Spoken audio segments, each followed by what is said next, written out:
안녕하세요. 에스더가 죽으면 죽으리라고 민족 구원을 위해 나섭니다. 오늘 본문은 에스더 4장 1절에서 17절입니다. 1절. 모르드게는 이 모든 일에 대해 알게 되자 자기 옷을 찢고 베옷을 입고 재를 뒤집어 쓴 채 괴로워 큰 소리로 울며 불며 성 안으로 들어갔습니다.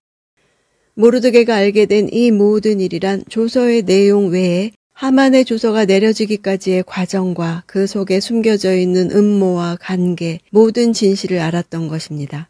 앞서 모르드게가 빅단과 베레스의 음모를 알게 된 것이 아하수에로의 목숨을 구한 실마리가 되었듯 모르드게가 이 모든 일을 알게 된 것이 하나의 분기점이 될 것을 묘사하고 있습니다. 배는 주로 곡식이나 일용품을 담는 자루로 쓰였습니다.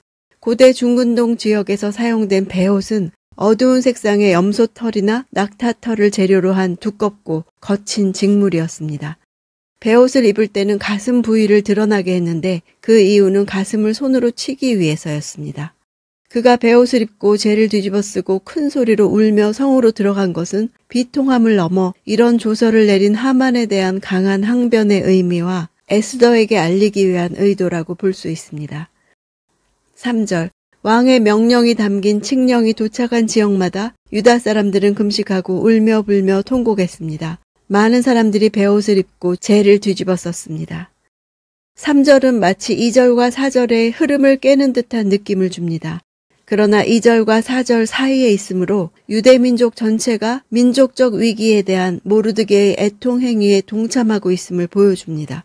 또한 유대민족 전체가 모르드게가 취했던 행동과 동일한 행동을 취한 사실을 보여줌으로써 모르드게가 유대민족의 대표로서의 역할을 담당한다는 것을 보여줍니다.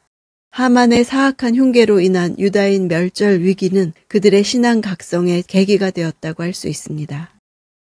4절. 에스더의 하녀들과 내시들이 와서 모르드게의 일에 관해 전하자 에스더는 너무나 괴로웠습니다. 에스더는 그에게 베옷을 벗고 다른 옷을 입으라고 옷을 보냈지만 모르드게는 그 옷을 받지 않았습니다. 에스더가 옷을 보냈던 이유는 그와 만나서 전후 사정을 듣고 해결책을 강구하고 싶어서였다고 추정합니다. 굵은 배를 입은 상태에서는 궁궐 출입을 할 수 없으므로 서로 대화하기가 불가능했기 때문입니다. 한편 모르드게가 옷을 받지 않은 이유는 궁중에 있는 에스더를 설득하기 위한 보다 극단적이고 강력한 행동이 필요한 것을 알고 있었던 것입니다. 7절. 모르드게는 그에게 무슨 일이 있었는지 낱낱이 말해주었고 하만이 유다 사람들을 학살하는 대가로 왕의 금고에 정확하게 얼마를 헌납하겠다고 약속했는지도 덧붙였습니다. 정확하게 라는 단어는 확정짓다 라는 동사에서 나왔습니다. 바리새인이라는 명사의 어원이기도 합니다. 모르드게의 말을 볼 때 하만이 1만 달란트를 내겠다고 했을 때 왕이 받지 않겠다고 한 것은 실제 거절한 것이 아니라 고대 중근동 지역의 관용적 표현으로 볼 수 있습니다. 이처럼 돈에 의해 팔려나간 유다인들의 상황과 장차 비참하게 멸절될 동족들의 운명에 대한 모르드게의 언급은 하만에 대한 에스더의 분노를 자극하기에 충분했을 것입니다. 나중에 에스더가 왕에게 나와 내 민족이 팔려서라고 한 말에서도 드러납니다. 11절. 왕의 모든 신하들과 각 지방의 백성들은 남자든 여자든 왕이 부르시지도 않았는데 안뜰에 계신 왕께 다가가는 것이 오직 하나의 법, 곧 죽음을 의미하는 것임을 알고 있습니다. 단 하나, 왕께서 금으로 된 규를 내밀 경우에만 목숨을 부지할 수 있습니다. 그런데 내가 왕께 부름받지 않은 지 벌써 30일이 지났습니다. 이 법은 메데이 디오케스에 의해 처음으로 제정된 후 페르시아 제국에서도 계속해서 실행되고 있었습니다. 이런 법이 있었던 이유는 왕의 위엄을 높이며 신변의 안전을 기하기 위함이었습니다. 고대 대부분의 국가와 마찬가지로 페르시아에서도 끊임없는 권력 다툼과 암살의 위험이 도사리고 있었습니다. 그래서 권력자들은 반드시 사전에 미리 허락을 청한 자와만 접견함으로써 자신의 안전을 도모했습니다. 에스더는 왕과의 면담을 요청한다 해도 30일간 찾지 않은 왕의 총애를 잃은 상태이기에 거부될 가능성이 큰 것을 알았습니다. 또 면담을 요청할 때 면담의 사유를 먼저 밝혀야 했습니다. 그렇게 된다면 이 사실은 분명 하만의 귀에 들어갈 것이 분명했고 이를 안 하만에 의해 역공격을 당하기 십상이었습니다. 이렇게 면담 요청이 받아들여진다 해도 총애를 잃은 자신과 왕의 총애를 받아 제국의 2인자의 자리에 오른 하만과의 싸움에서 자신이 이길 승산은 거의 없다고 본 것입니다. 13절 모르드게는 이런 대답을 전했습니다. 내가 유다 사람들 가운데 혼자 왕의 집에 있다고 해서 이 일을 피할 수 있다고 생각하지 마라. 유다 사람들이 멸절의 위기 상황에 처한 것은 마치 에스더 자신이 멸절 위기에 처한 것과 같다는 것이 모르드게가 펼친 논지의 핵심입니다.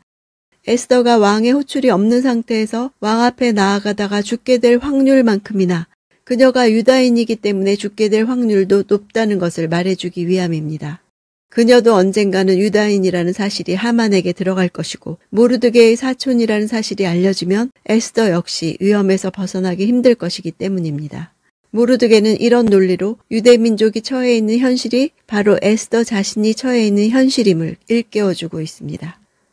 16절 가서 수산성 안에 있는 모든 유다 사람들을 모으고 저를 위해 금식해 주십시오. 3일 동안 밤낮으로 먹지도 마시지도 마십시오. 저와 제 하녀들도 그렇게 금식할 것입니다. 그러고 나서 비록 법을 어기는 일이지만 제가 왕께 나가겠습니다. 제가 죽게 되면 죽겠습니다. 시녀들 역시 하나님에 대한 신앙을 가지고 있음을 암시합니다. 비록 이방인들이 주류를 이루는 왕궁에 머물렀지만 에스더는 자신의 신앙을 드러내며 측근들을 믿음으로 인도하는 삶을 살았던 것입니다. 에스더는 왕으로서 할 수 있는 한계를 넘어선 모르드게의 청을 거절합니다. 이에 대해 모르드게의 답변은 단호하며 신념과 확신에 차 있습니다. 에스더는 페르시아 왕국 궁중법의 무서움을 설명했지만 모르드게는 그것보다 더 무서운 법이 있음을 가르쳐 줍니다. 에스더의 근본을 잊지 말라는 것입니다. 왕후이기 이전에 유다인임을 기억하라는 것입니다. 왕궁에 있다고 유다인 중 홀로 면하리라고는 생각지 말라는 말로써 그녀가 속한 공동체와 분리될 수 없음을 말합니다. 에스더가 아니더라도 유다인들은 구원받을 것이라는 믿음을 표현합니다. 에스더가 왕후가 된 것은 자신의 영광을 위해서가 아닌 유다인의 구원을 위한 특별한 섭리임을 이야기합니다. 여러분에게는 이런 말을 해줄 사람이 있습니까? 모르드게의 결단 촉구에 대해 이번에는 에스더가 화답합니다. 주님이 부르시고 심으신 곳에서 주저하지 않고 담대하게 죽으면 죽으리라 결단합니다. 목숨을 아끼지 않으며 금식과 기도로 나아가는 의의 병기가 됩니다. 지금 서 있는 자리가 이때를 위함인가 돌아보고 담대하게 나아갑니다.